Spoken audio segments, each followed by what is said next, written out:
హే రామ్, హే రావణ్, ఇంత విద్వేషాలు అవసరమా?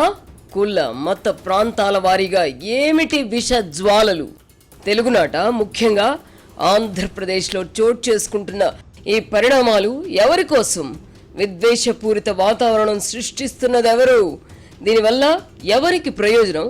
సోషల్ మీడియాను ఇంతలా దుర్వినియోగం చేస్తున్నదెవరు?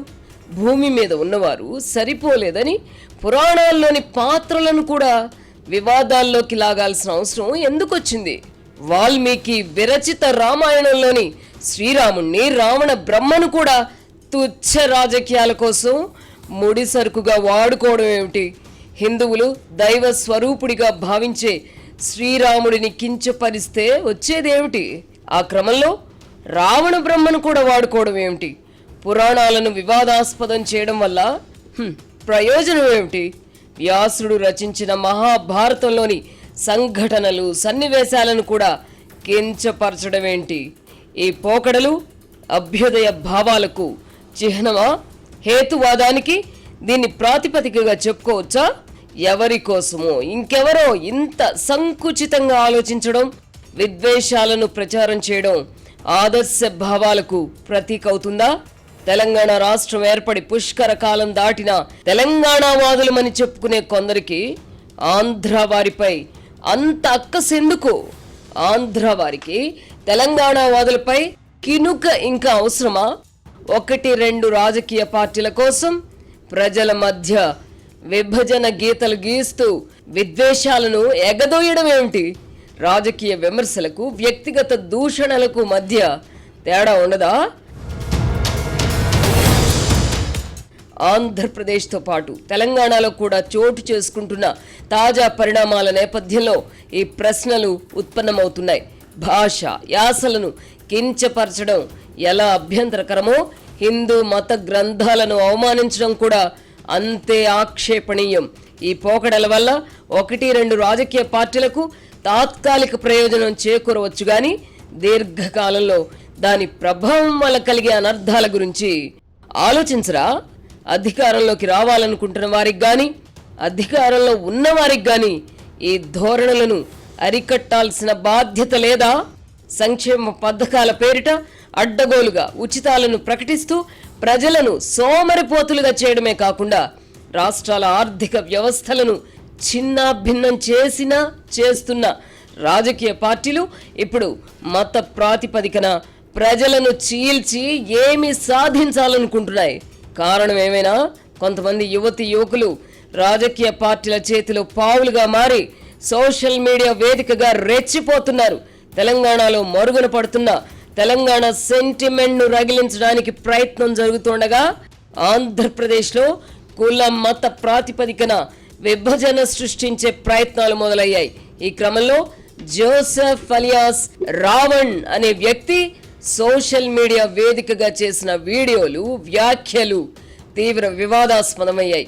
ఈ వివాదం చినికి గాలివానగా మారడంతో పోలీసులు అతడిని ఉపా చట్టం కింద అరెస్ట్ చేశారు. దీంతో రావణ్ అనే వ్యక్తికి అనుకూలంగా, వ్యతిరేకంగా సోషల్ మీడియాలో ఎవరికి తోచినట్టు వారు పోస్టులు, వీడియోలు పెడుతున్నారు.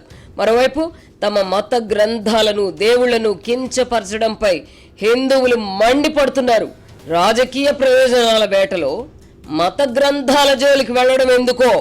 రంధ్రాన్వేషణ చేయడం మొదలు పెడితే ప్రతి మత గ్రంథంలోనూ లోపాలు కనిపిస్తాయి. రామాయణంలోని రాముడి క్యారెక్టర్ను హిందువులు దైవంగా పూజిస్తారు. అలాంటి శ్రీరాముడిని కించపరుస్తూ మాట్లాడడం వల్ల హిందువులు సహజంగానే బాధపడతారు. శ్రీరాముడి క్యారెక్టర్లోని ఔన్నత్యాన్ని గుర్తించకుండా లోపాలను మాత్రమే ఎత్తి చూపడం వల్ల సమాజానికి కలిగే ప్రయోజనం ఏమిటి? ఒక మతం వారు మరో మతానికి చెందిన ఆరాధ్య దైవాలను కించపరుస్తూ పోతే పరిస్థితి ఎక్కడికి దారితీస్తుందో అర్థమవుతోందా? తండ్రి మాట జవదాటని, ఆడిన మాట తప్పని మహోన్నతుడిగా శ్రీరాముడిని వాల్మీకి ఆవిష్కరించారు. అందుకే శ్రీరాముడిని పురుషోత్తముడిగా హిందువులు ఆరాధిస్తారు. శ్రీరాముడు అరణ్యవాసం చేసిన, భార్య సీత చేత అగ్ని ప్రవేశం చేయించిన అందులో అద్భుత సందేశం ఉందని హిందువులు నమ్ముతారు. దీనివల్ల క్రైస్తవాన్ని స్వీకరించిన జోసెఫ్ అనే వ్యక్తికి గాని అతడిని సమర్థించే వారికి గాని వచ్చే నష్టమేమిటో తెలియదు. శ్రీరాముణ్ణి వెక్కిరిస్తున్నామని అనుకుని తమ పేర్లను రావణ్గా మార్చుకుంటున్న వారికి రామాయణంలోని రావణ బ్రహ్మ క్యారెక్టర్ ఔన్నత్యం గురించి ఏమాత్రం తెలియదనుకోవాలి.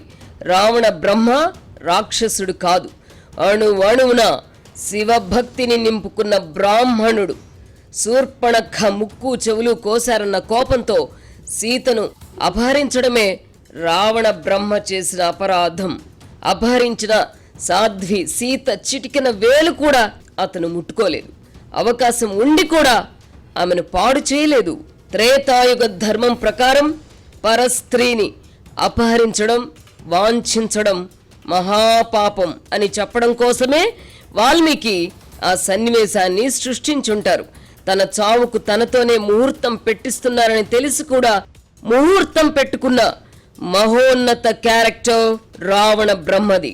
పురాణాల్లోని సంఘటనలు, సన్నివేశాల్లోని పరమార్థం తెలుసుకోకుండా వెకిలి కామెంట్లు చేయడం అలా చేస్తున్న వారి అల్పత్వానికి నిదర్శనం అవుతుందే కానీ పౌరాణిక పాత్రల ఔన్నత్యం ఏమాత్రం తగ్గదు. వ్యాసుడు రచించిన మహాభారతాన్నే తీసుకుందాం. మనుషుల్లోని బలాలు, బలహీనతలన్నీ మహాభారతంలోని క్యారెక్టర్లలో కనిపిస్తాయి. సర్వకాల సర్వావస్థలకు వర్తించే మహాభారతాన్ని మించిన గ్రంథం మరొకటి ఉంటుందా? వ్యాసుడిని మించిన రచయిత మరొకరు కనిపిస్తారా అని ప్రశ్నించుకోవాలి గాని ఆయా సన్నివేశాల్లోని పరమార్థాన్ని గ్రహించకుండా అదేమిటి ఇదేమిటి అని రంధ్రాన్వేషణకు పూనుకోవడం మన అల్పత్వానికి నిదర్శనం. ఇప్పుడు కూడా మన చుట్టూ ఉన్న అనేక క్యారెక్టర్లు మహాభారతంలో కనిపిస్తాయి. అంతేకాదు, అన్ని వేల క్యారెక్టర్లకు పేరు పెట్టడం సామాన్య విషయం కాదు కదా. మన పిల్లలకు పేర్లు పెట్టడానికి రోజుల తరబడి బుర్రకు పదును పెడుతూ పుస్తకాలు తిరగేస్తున్న మనకు వ్యాసుడి గొప్పతనం తెలియకపోతే ఎలా? మానవ జాతి పరిణామంలో అనేక జాతులు, మతాలు పుట్టాయి. అందులో కొన్ని అంతరించాయి. ఈ వాస్తవాన్ని గుర్తించకుండా ఈ ఆధునిక యుగంలో కూడా రాతి యుగం నాటి మూర్ఖత్వం ప్రదర్శించడం ఏమిటి? 2000 సంవత్సరాల క్రితం క్రైస్తవ మతం లేదు కదా. క్రీస్తు పూర్వం, క్రీస్తు శకం అని మనమే విభజించుకున్నాం కదా. మనుషులు తమ స్వార్థం కోసం ఎంతకైనా దిగజారుతారని మత గ్రంథాలు చెబుతున్నాయి. అందుకే పాప పుణ్యాలు అని పేర్కొన్నారు. జీసస్ను సిలువ వేసి చంపిన మనుషులే ఆయనను దేవుడిగా మార్చుకున్నారు. తత్వవేత్త సోక్రటీస్కు విషమిచ్చి చంపిన వారే ఆ తర్వాత ఆయనను మహాతత్వవేత్తగా గుర్తించి గౌరవించారు.